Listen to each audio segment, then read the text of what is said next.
America is sinking into the quicksand of something far more than just airstrikes on Iran, all because of a cognitively unsound man who attacked Iran without even one legitimate reason at all.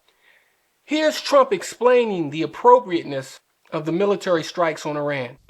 Is appropriate and proportionate to measure and other measures taken by Iran. The Iranian people long to, and they just are longing to reclaim their country's proud history, prevent Iran from developing an internet, and this is so totally important, an intercontinental ballistic missile. I can't come up with one reason why anyone would support this man as President of the United States. He clearly needs to be sat down under Section 4 of the 25th Amendment. Now take a listen to this Fox News interview. I'm doing something about it, and I had to take an excursion. We had the greatest economy in history. We still do. Oh, this will bounce right back. When it's over, and I don't think it's going to be long, when it's over, this is going to bounce right back so fast. When are you going to know when it's over? When I feel it. Okay. I feel it in my bones. A man who is supposed to have the best advisors in the world is not listening to anyone when he says he's taking counsel from his bones. Bone Spurs himself. His bones are the reason he used to duck the draft while others sacrificed their lives. And his bones are going to get the word out to the soldiers as to when they have to stop dying. His bones are going to tell him when to unilaterally end the war. After saying that, and given all we know about Trump, and we know a lot, is there anyone among you that believes he would actually take advice from his military leaders?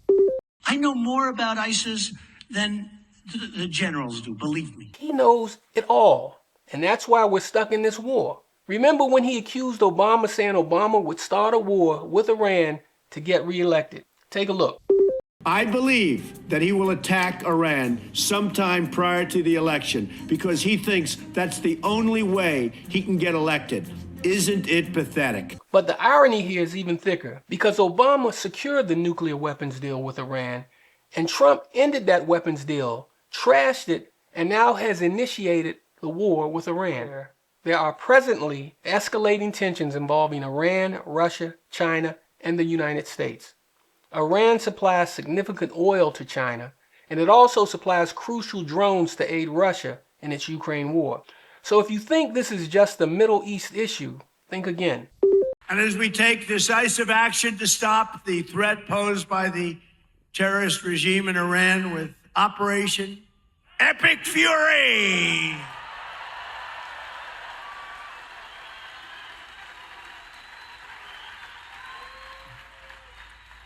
Is that a great name? Well, it's only good if you win. You know, you can only do. And we've won. Let me tell you, we've won.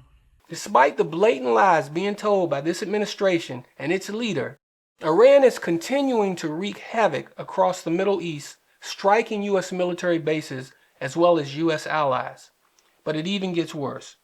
Reports now suggest that Russia and China are providing support directly and indirectly, allowing Iran to sustain its operations, including cyber threats.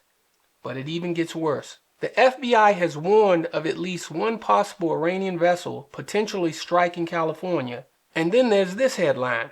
You see, the war is only getting started. And just like tariffs, inflation, including food, rent, mortgages, and college tuition, plus medical care, ICE, Venezuela, threats to Greenland and Denmark and NATO, and other bombings in other countries, there's nothing good coming from Donald Trump.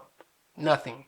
In fact, withdrawing prematurely or escalating the war now could actually embolden Iran, a catch-22. Bottom line, this isn't a conflict Trump can end when he wants. Iran, with control over the Strait of Hormuz, along with the other major concerns discussed, is positioning itself in ways that could affect America directly and in the long term, including our economic well-being and possibly even worse. This is America News Trust. I'm Steele Black. Don't forget to like, subscribe, and hit the bell for more updates.